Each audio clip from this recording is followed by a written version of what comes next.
চলুন প্রবেশ করি সেই অধ্যায়ে, যেখানে প্রজাদের প্রতি ভালোবাসা আর এক রাজার কঠোর কর্তব্যের মধ্যে একটা গভীর সংঘাত ফুটে উঠেছে।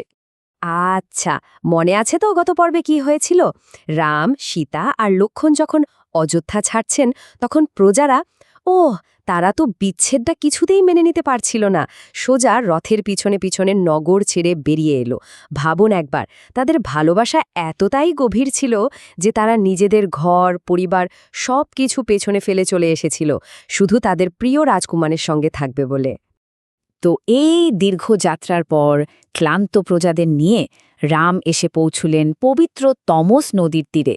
আর এখান থেকেই এক ভীষণ আবেগঘন রাতের গল্পের শুরু হল। একবার দৃশ্যটা কল্পনা করুন, সূর্য ডুবছে, আকাশটা পুরো গাঢ় কমলা রঙে ছেয়ে গেছে। রাম রথ থেকে নামলেন আর ক্লান্ত প্রজাদের দিকে ফিরে বললেন, অনেক তো পথ চললেন, আজ রাতটা এখানেই বিশ্রাম করুন। সবাই তো ক্লান্ত, খোলা আকাশের নিচেই শুয়ে পড়ল, কিন্তু জানেন, তাদের চোখগুলো এক মুহূর্তের জন্য রামের দিক থেকে সরছিল না, যেন পলক ফেললেই তারা তাকে হারিয়ে ফেলবে।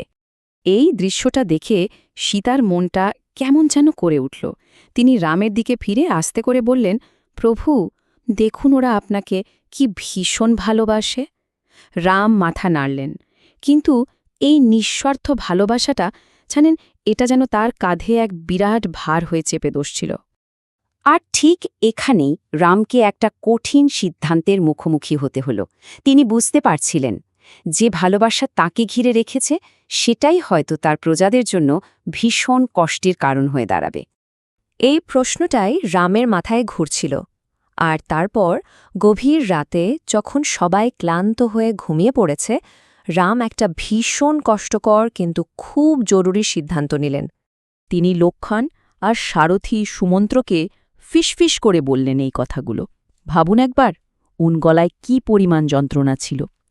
কিন্তু রাজার কর্তব্য যে তার থেকেও বড়।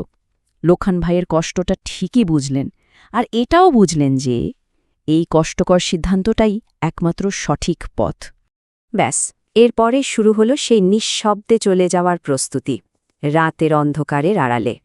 সুমন্ত্র এমনভাবে রথ তৈরি করলেন যাতে এক ফোঁটা আওয়াজও না হয়, চাকার শব্দ পর্যন্ত না। তারপর গভীর রাতে অন্ধকারের সুযোগ নিয়ে রাম, সীতা আর লক্ষ্মণ নিঃশব্দের রথে উঠে পড়লেন। শুধু চাঁদের আলো পথ দেখাচ্ছে, আর পেছনে পড়ে রইল ভালোবাসার অযোধ্যা, যারা তখন গভীর ঘুমে অচেতন। কেউ একজনও জেগে উঠল না। অযোধ্যার সেই মানুষগুলো যারা রামকে এত ভালোবাসে, তারা তখন শান্তিতে ঘুমাচ্ছে। তারা ঘুণাক্ষরেও বুঝতে পারল না যে তাদের প্রাণের থেকেও প্রিয় রাজকুমার ঠিক সেই মুহূর্তে তাদের ছেড়ে চলে যাচ্ছেন অনেক অনেক দূরে। কিন্তু রাত তো শেষ হবেই। সকাল হল, আর সকাল হতেই সেই শান্ত শিবিরটা যেন একটা হাহাকারে, একটা গভীর শূন্যতায় ডুবে গেল। কি অদ্ভুত একটা পার্থক্য, তাই না? আগের রাতে যেখানে রাম ছিলেন, যেখানে সবার মধ্যে একটা আশা ছিল, সকাল হতেই সেখানে শুধুই শূন্যতা। সবাই ঘুম থেকে উঠে এদিক ওদিক তাকাচ্ছে, কিন্তু রথ কই? তাদের রাম যে কোথাও নেই। হঠাৎ ভিড়ের মধ্যে থেকে একজন চিৎকার করে উঠল, রাম আমাদের ছেড়ে চলে গেছেন। ব্যাস, এই একটা কথাই যথেষ্ট ছিল। পুরো শিবিরে যেন হাহাকার পড়ে গেল। কেউ দুঃখে মাটিতে লুটিয়ে পড়ছে, কেউ হতাশায় রামের নাম ধরে ডাকছে, কিন্তু ততক্ষণে যে অনেক দেরি হয়ে গেছে। আর ওদিকে রাম, সীতা আর লক্ষ্মণ ততক্ষণে অনেক অনেক দূরে, বনের আরও গভীরে ঢুকে পড়েছেন তারা। তাদের রাজপ্রাসাদের আরাম, সে পুরনো জীবন, ওগুলো এখন শুধুই স্মৃতি। এখন তাদের পথ দেখানোর জন্য আছে শুধু কর্তব্য আর সাহস। তবে একটা কথা বলি, এই কঠিন যাত্রাপথে খুব শীঘ্রই এমন একজনের সঙ্গে তাদের দেখা হতে চলেছে, যিনি রামের জীবনের একজন সেরা বন্ধু হয়ে উঠবেন। কে সেই ব্যক্তি? পবিত্র গঙ্গার তীরে কার সাথে রামের দেখা হবে? আর এই দেখা হওয়াটা কিভাবে তার বনবাসের পুরো গল্পটাকেই বদলে দেবে? এই সব কিছুর উত্তর জানতে হলে অবশ্যই আমাদের সঙ্গে থাকতে হবে। ধর্মকথা 365-এ প্রতিদিন শুনুন রামায়ণের এক নতুন অধ্যায়, মানব জীবনের ধর্ম, ন্যায়, ভালোবাসা ও ত্যাগের মহাকাব্য রামায়ণ। এখন শুনুন এক নতুন ধারায়।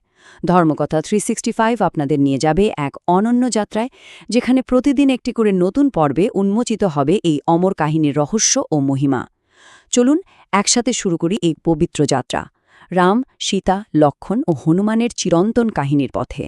প্রতিদিন নতুন পর্ব শুনতে ধর্মকথা 365 চ্যানেলটি সাবস্ক্রাইব করে আমাদের সঙ্গে থাকুন।